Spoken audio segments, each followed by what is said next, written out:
William Glasser was educated at Case Western Reserve University in Cleveland, Ohio.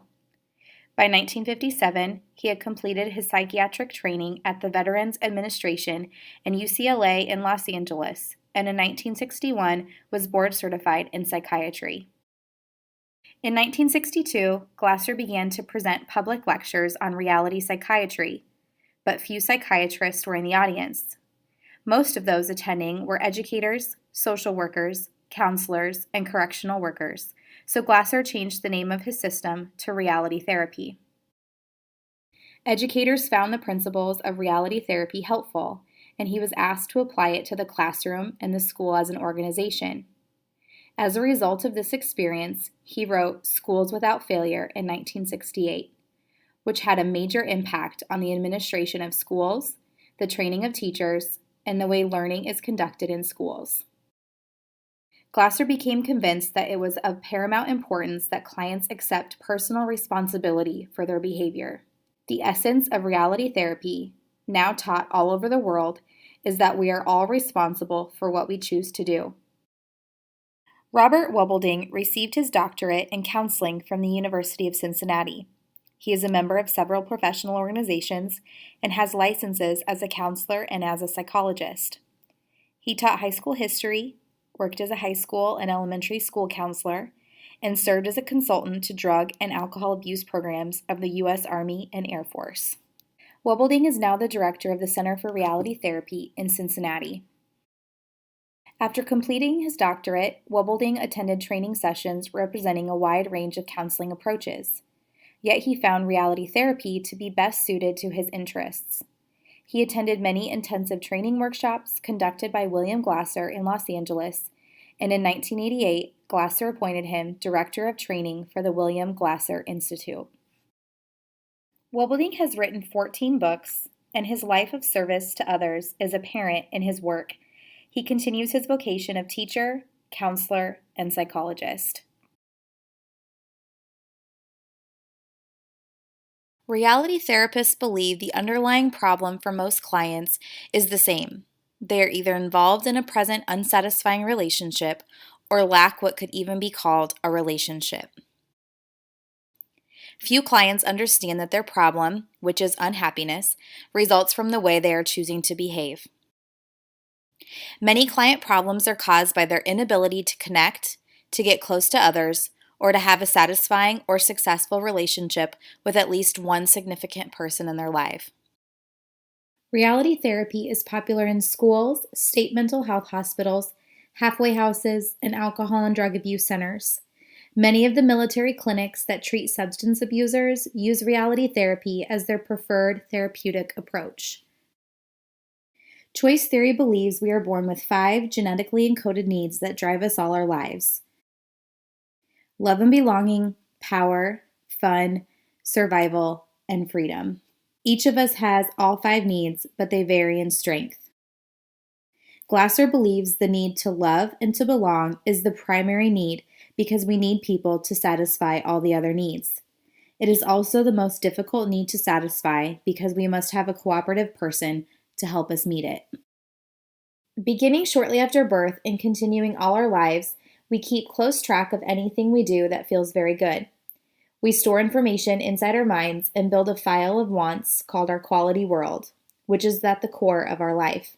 In our quality world, we develop an inner picture album of specific wants as well as precise ways to satisfy these wants. Choice theory explains that all we ever do from birth to death is behave. Every total behavior is our best attempt to get what we want to satisfy our needs. Total behavior teaches that all behavior is made up of 4 inseparable but distinct components: acting, thinking, feeling, and physiology. Choice theory emphasizes thinking and acting, which makes this a general form of cognitive behavior therapy. The primary emphasis is on what the client is doing and how the doing component influences the other aspects of total behavior. Choice theory teaches that talking about what clients cannot control is of minimal value. The emphasis is on what clients can control in their relationships. The basic axiom of choice theory, which is crucial for clients to understand, is that the only person you can control is yourself. Reality therapists see clients as being responsible for their own choices as they have more control of their behavior than they often believe. Glasser contends that transference is a way that both therapist and client avoid being who they are and owning what they are doing right now. Assume the client claims, "I see you as my father or mother, and this is why I'm behaving the way I am." In such a situation, a reality therapist is likely to say clearly and firmly, "I am not your mother, father, or anyone but myself." Many therapeutic models teach that to function well in the present, people must understand and revisit their past. Glasser disagrees with this assumption and contends that whatever mistakes were made in the past are not pertinent to now. Reality therapists will devote only enough time to past failures to assure clients that they are not rejecting them. As soon as possible, therapists tell clients, "What has happened is over, it can't be changed." The more time we spend looking back, the more we avoid looking forward.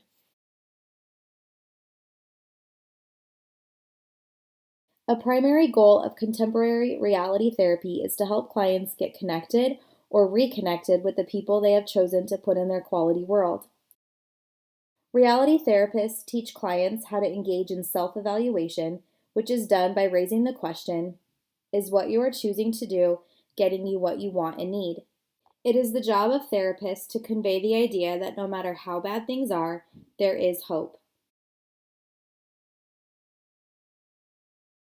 Clients explore their total behavior and make their own evaluation of how effective they are in getting what they want. If clients decide to try new behavior, they make plans that will lead to change, and they commit themselves to those plans. The cycle of counseling includes following up on how well clients are doing and offering further consultation as needed. The therapeutic relationship is the foundation for effective practice.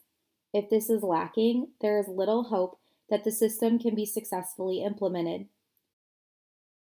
Counselors who hope to create a therapeutic alliance strive to avoid arguing, attacking, accusing, demeaning, blaming, bossing, criticizing, finding fault, coercing, encouraging excuses, holding grudges, instilling fear, or giving up easily. It is from this mildly confrontative yet always caring environment that clients learn to create the satisfying environment that leads to successful relationships.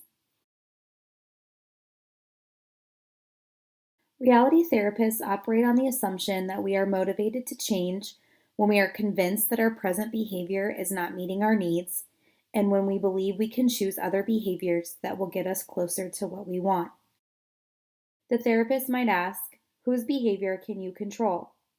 This question may need to be asked several times during the next few sessions to deal with the client's resistance to looking at his or her own behavior. When clients begin to realize that they can control only their own behavior, therapy is underway. The rest of therapy focuses on how clients can make better choices. Wobbelding points out that clients can learn they are not at the mercy of others, are not victims, are capable of gaining a sense of inner control, and have a range of choices open to them. In short, clients in reality therapy often acquire a sense of hope for a better future. Wobbelding uses the acronym WDEP to describe key procedures in the practice of reality therapy. The WDEP system can be used to help clients explore their wants, possible things they can do, opportunities for self-evaluation, and design plans for improvement. Reality therapists assist clients in discovering their wants and hopes. The key question is asked, "What do you want?" Here are some useful questions to help clients pinpoint what they want. If you were the person that you wish you were, what kind of person would you be? What would you be doing if you were living as you want to live? Do you really want to change your life? What do you think stops you from making the changes you would like? The focus on the present is characterized by the key question asked by the reality therapist, "What are you doing?" Problems must be solved either in the present or through a plan for the future. Listening to clients talk about feelings can be productive, but only if it is linked to what they are doing. From a choice theory perspective, discussions centering on feelings without strongly relating them to what people are doing and thinking are counterproductive. Self-evaluation is the cornerstone of reality therapy procedures. Clients are asked to make the following self-evaluation. Does your present behavior have a reasonable chance of getting you what you want now, and will it take you in the direction you want to go? Artful questioning assists clients in evaluating their present behavior. Wobbling suggests questions like these. Is what you are doing helping or hurting you? Is your behavior working for you? Is what you are doing against the rules? Is it really true that you have no control over your situation? Once clients determine what they want to change, they are generally ready to explore other possible behaviors and formulate an action plan. The key question is, what is your plan? The process of creating and carrying out plans enables people to begin to gain effective control over their lives. Wobbling uses the acronym SAMIC to capture the essence of a good plan. Simple, attainable, measurable, immediate, involved, controlled by the planner, committed to, and consistently done. In his workshops, Wobbling often mentions this axiom of reality therapy. To fail to plan is to plan to fail. The heart of reality therapy is learning how to make better and more effective choices and gain more effective control. People take charge of their lives rather than being the victims of circumstances beyond their control. The goals of reality therapy include more effective satisfaction of all the psychological needs, behavioral change, better decision making, improved significant relationships, and enhanced living. One of the main limitations of reality therapy is that it does not give adequate emphasis to the role of the following aspects of the counseling process: the role of insight, the unconscious, the power of the past, and the effect of traumatic experiences in early childhood, the therapeutic value of dreams, and the place of transference. Wobbling admits that reality therapy can lend itself to fixing problems and imposing a therapist's values on clients, especially by inexperienced or inadequately trained counselors. It is critical that therapists monitor any tendency to judge clients' behavior, but instead to do all that is possible to get clients to make their own evaluation of their behavior.